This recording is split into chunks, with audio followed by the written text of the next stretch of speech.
Friends, family, and cohorts, welcome to another episode of the Fight or Flight podcast. I'm Miles Levin, your host, broadcasting from rural Maryland with Anna Tantillo, our executive producer in New York.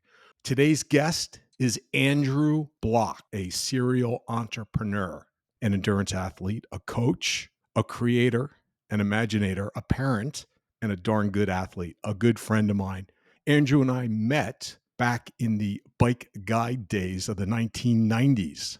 That was a time where there were no algorithms. Storylines were raw and real, and sport and athletes led the way as he and a ragtag team of true believers launched a new and more interesting magazine called Bike, until it was sabotaged from within. An executive betrayal cratered the dream, and Andrew didn't blink. He caught his breath, increased his weekly mileage, came forward with Sock Guy, arguably the first truly custom sock brand to hit the competitive cycling world. Then came Beaker Concepts, a distillation of all his knowledge, gear smarts, and endurance obsession. I've had the privilege of supporting this journey, contracting his work, and receiving his coaching during my first half marathon prep. Andrew has lived through the boom or bust cycle of entrepreneurship, suffered through the crashes, both professional and athletic, and always found a way to keep the wheels moving forward.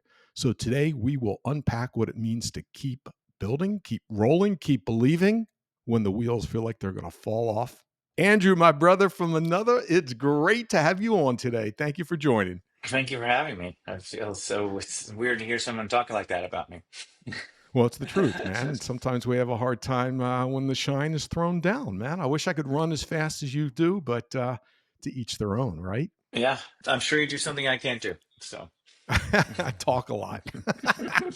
that's true. Thanks, brother. I want to lean into and start with entrepreneurship. Yeah, And I really like to know, what was the white space that you saw at Beaker Concept that no one else saw? Or what is it that you're doing differently from the competitors that are out there that allowed you to accelerate in this market space? that's a great question. I really go back to, Sockeye, really. I just saw a need that was just different. Like, there's always a Coke out there. There's always, even a Pepsi. Um, but in this case, I just thought I could do something better. I just thought that why are they doing it this way? Whatever they is, why is it always this way? I don't like this. And I had what I call diarrhea of the mouth, in regards to Sockeye.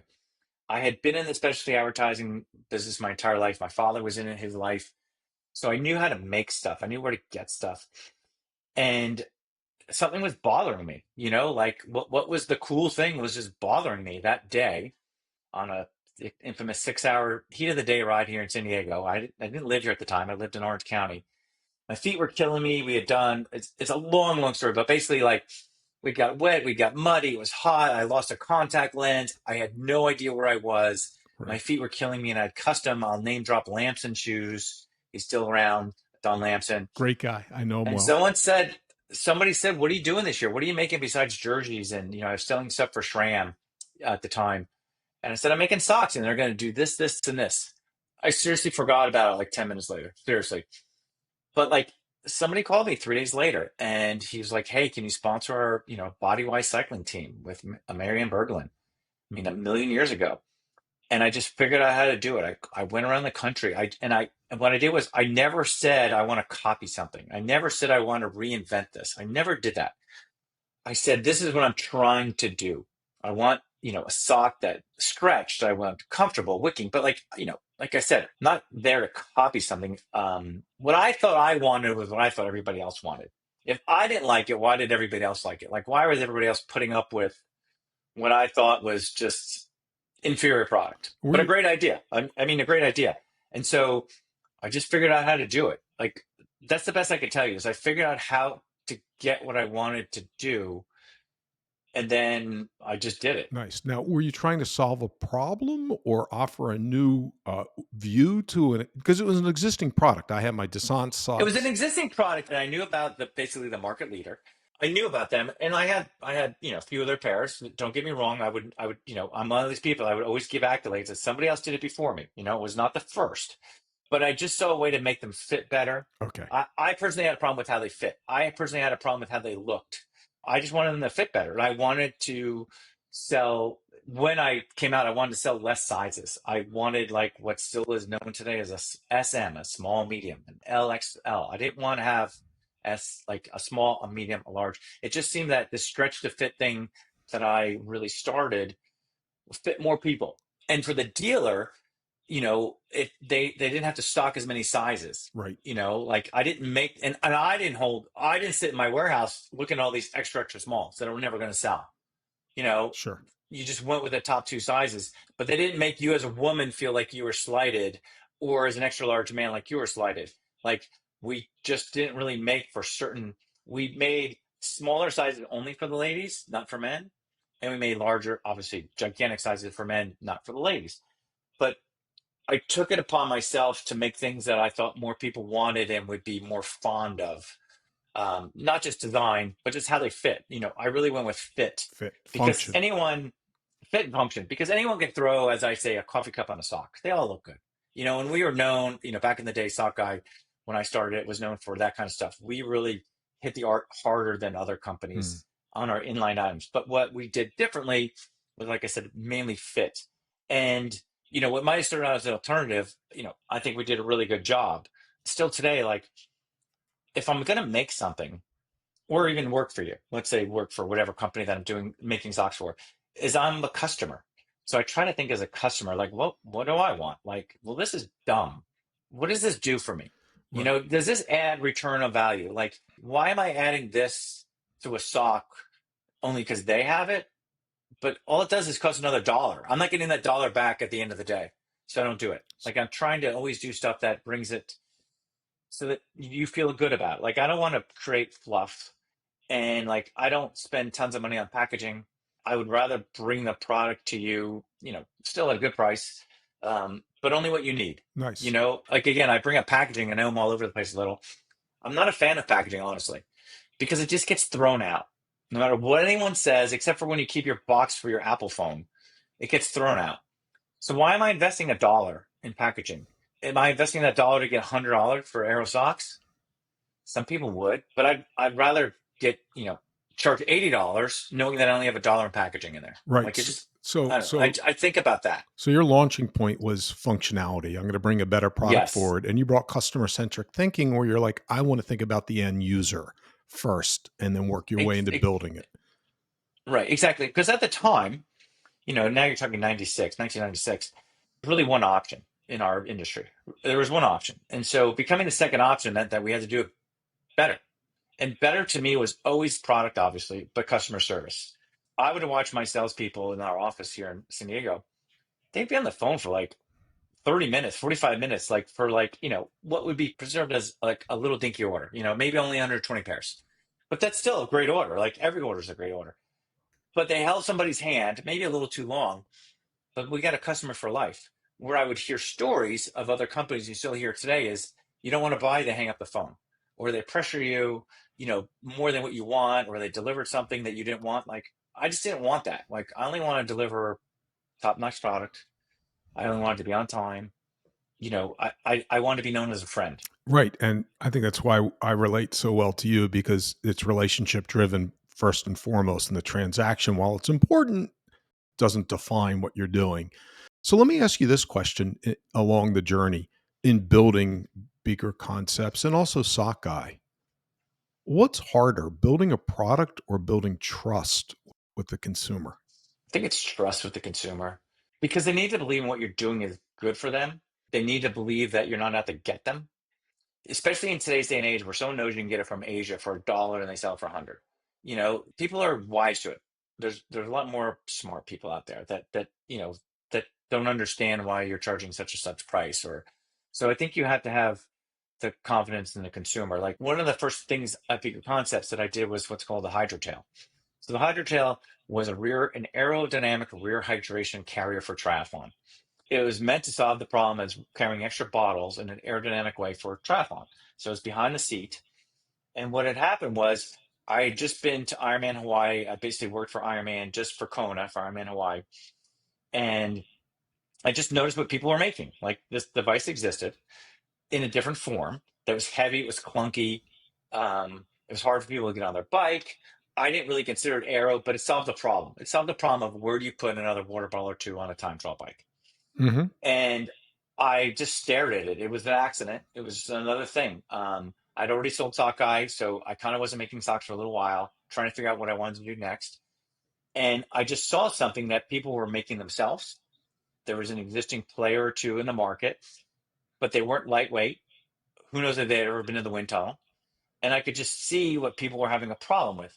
So I kind of did like a very informal focus group by watching what people are doing and asking questions, and also trying to see what would make it easier for people to use such a device.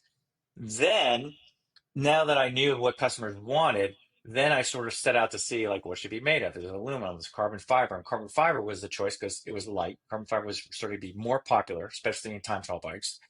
Um, but the whole thing was then customer confidence. And customer confidence was, of course, back at the day, was you got to have the best Ironman at the time on it, which was Norman Sadler. He happened to train here in San Diego. And so he reluctantly, honestly, reluctantly tried it, liked it, was fine, set the Ironman world record for the bike course that year in Kona. And that just launched it. But it was launched with customer confidence because right off the bat, I will tell you that the clamps we used failed. They were plastic. They were just failing. It was just it happens. And so anybody that called, wrote, texted, emailed, hate mail, I sent them new metal ones. I did it right, and that got a lot of on the slow twitch board at the time, which is big in triathlon. People would say, "Hey, this broke, but he fixed it." And to me, that's way better than I got a product, I used it, it works the way it's supposed to be, because then no one talks about it. As they Right. say, even negative press is positive press. Consumer confidence is, they think it's a lifetime warranty on anything. Like a Velcro strap's never going to rip, a screw's never going to strip out. Like 9 times out of 10, customer would be like, hey, that's so great of you. You're sending me a hardware or, seriously, a simple Velcro strap. And I'd be like, okay, then just send me shipping. Yeah, it cost me some dollars, but it was long gone. I want to keep the customer happy because, yes, a customer is always going to jump ship for something cheaper. Not necessarily. Not necessarily, but there's in our industry people do that, but they remember when someone was nice to them. We mess up all the time. All the time we mess up. I say we, but I would just apologize or just say, hey, this is what happened. It's great. Like I don't want to ever just stick something down your throat because I don't want to give you a discount or money, but I just want to make the customer like I said, I am still a customer. And so if I get a product and I like it, hopefully I speak up.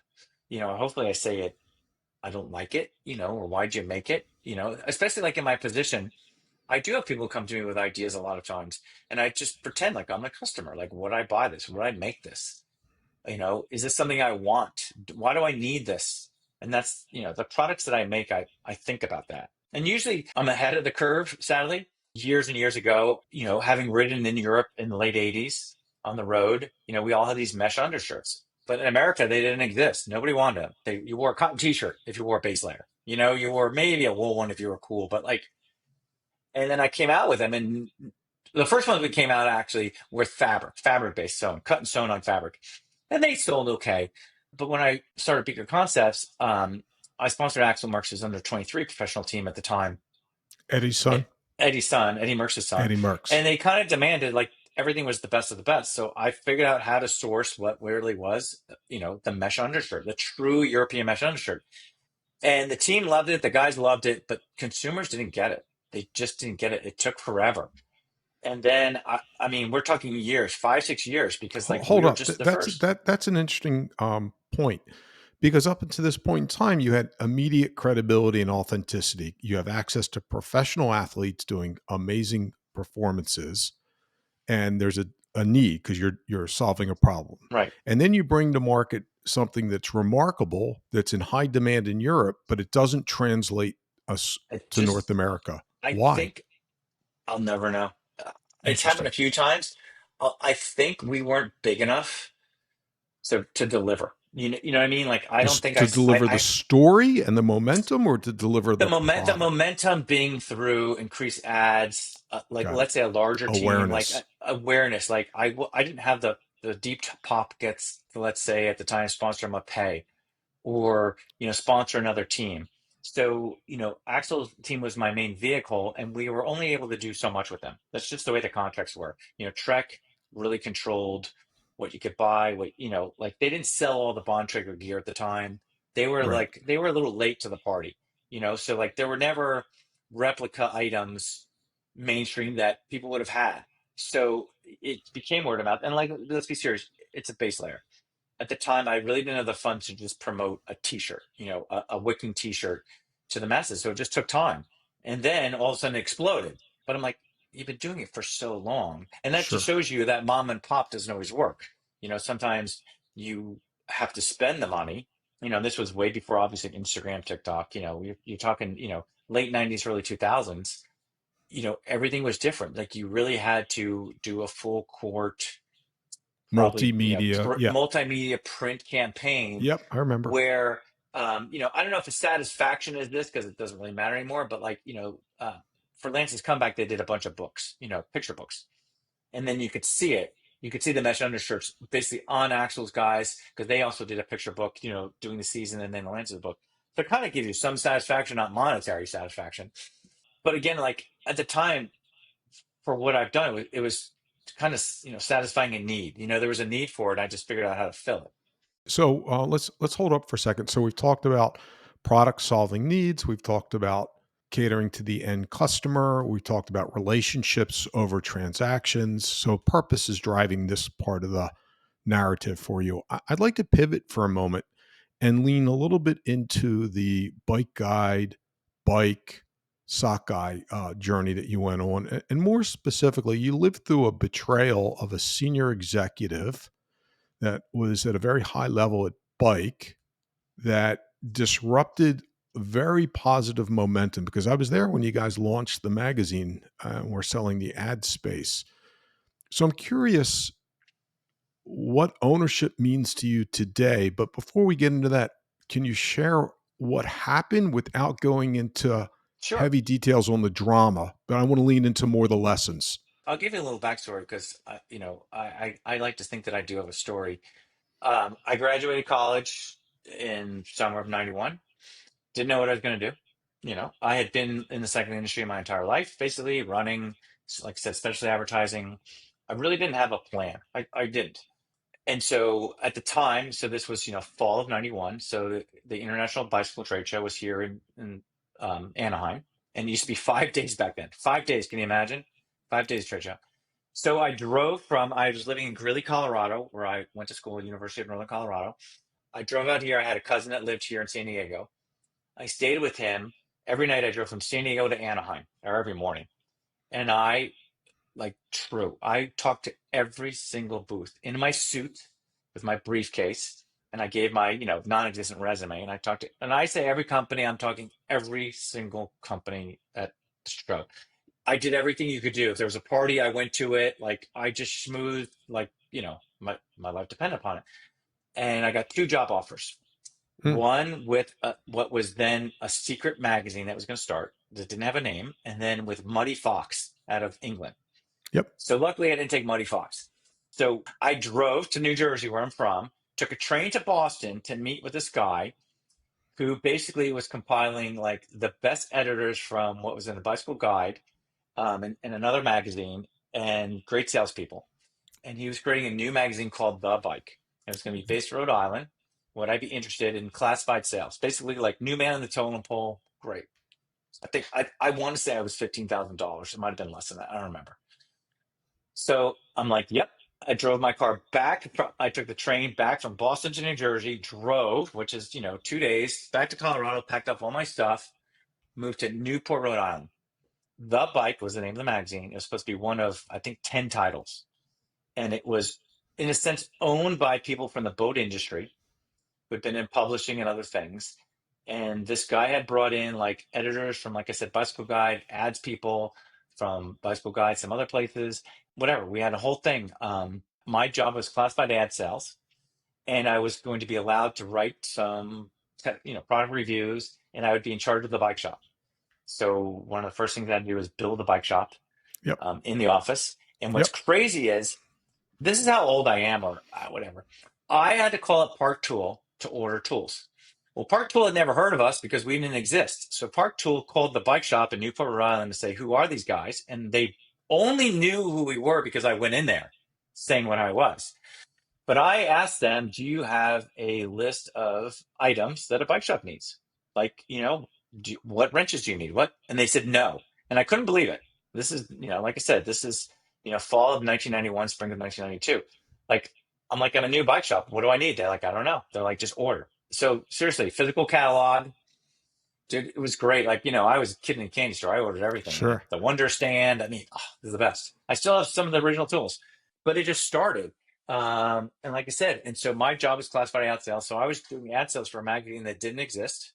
The premise of the magazine was that anything that was going to be tested was going to be tested for what the manufacturer said. So if the manufacturer said this was $1,000 entry level bike with toe clips at the time, that's what you're supposed to test. So our thing was to not say this is a great bike, but if you added these pedals or these wheels or these bars, it would be even better. The whole goal was that we were going to test it as it would be. So if it was supposed to be an entry level bike, is it an entry level bike? Yes or no? And that's what, in a sense, the first issue did. Things like that. We said we'd never sell the cover. Everything would be basically, not ad driven. I'm sure maybe in the back of the room it was a little ad driven, but the premise of the magazine would just be open and fair. Now, there were red flags a few months in where bills weren't being paid. Supposedly, the main investor was having problems. It was funny business, but like in everything else, you're driven. So here we have this great team putting this great magazine together, and suddenly the money's gone, or the money was never there, or it's tomorrow. Like you've heard the story now. There's a lot more red flags. And so at one point, I went to go pick up all the press packs, that anybody would get that was interested in the magazine. So I seriously sat outside of a phone booth somewhere in Boston at some print shop, and they weren't going to release them to me until they were paid. And I think I was there 3 or 4 or 5 hours. I mean, seriously, all day. And then, if memory serves me right, they said you could take like a box of them, but they weren't paid. Like this guy that owned the company, was just playing games. It just got weirder and weirder. Like the boss sold his house, moved into a condo, would complain about stuff, but somehow the lights were still on. The main financier would just tell us some story. The money's coming. It's moving around. It's something, and we would have internal discussions about, is this a scam? Why is there a scam? Is this true? What if we leave? What if the money shows up? And it just dragged on. It was like a year. I mean, it just dragged on, and then finally came to the point where we just shut down. And I took the entire bike shop with me. That was my payment. Yeah. So I understand what the magazine would stand for that no other media brand dared to do today. And I understand this betrayal and the uncertainty working within. So the question that comes to my mind is, from that experience and that story, did a similar experience happen at Sockeye, or was that something remarkably different?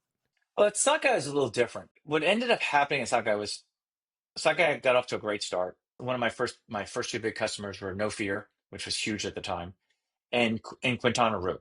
I started building it nice and slow. I never had a game plan. I never had a vision. I just was making socks, I'm having a good time, recently married or about to get married. But I hired back what was in a sense my pseudo boss from Bike Magazine to do sales. And so what I found was happening was that we were just on a different page. And I at Sockeye things were going great, but I was looking at bigger and better things. Like I wanted to do a lot more OEM work. I wanted to not change the business, but like you can only put so many coffee cups and rainbows and clowns on socks. Like I just felt like we could do more. I never understood why at the time we were selling whatever sock for $3.50. And some people were getting $10 for it, some people were getting $8 for it, some people were getting $15 for it. Even though it had our name on it and their name on it, they were getting more and more money. And I just thought that we needed a whole new division that would just make for these people. So we'd still get the money, but then they could do whatever they wanted. Like it just was odd to me that the same exact stock was selling for, four different prices based on whose name was on it or how many hands touched it. If they had distributors, they had inside salespeople, they were greedy. They just thought, theirs was better. And we just started butting heads. The two main individuals, myself and innocent a partner at Sockeye. And it was getting to the point where it was like not a he said, she said, but we were just butting heads like every day. We had done a business acumen at the time where our facility, where we had owned all the machinery, they didn't bill us. It was a really strange thing. They didn't bill us.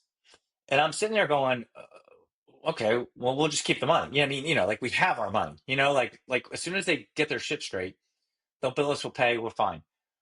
Well, my partner was like, no, we'll give ourselves bonuses. No, we'll spend the money on this. Like, F them. And it was something that I just didn't like because I'm like, without them, we don't exist. So I will say that, people know that I stepped away from my own entity. I just didn't want to deal with the BS. The guy that I was dealing with was just, a POS to me. And I don't work like that. And I wasn't strong enough to tell him to go F off, or tell him to take a hike. We had enough internal fights or whatever. More of like a difference of opinion. Like I wanted to make socks that were going to go to the top of Everest. I wanted to make socks that were going to win the Indy 500. And he wanted to make socks that just had a clown on them.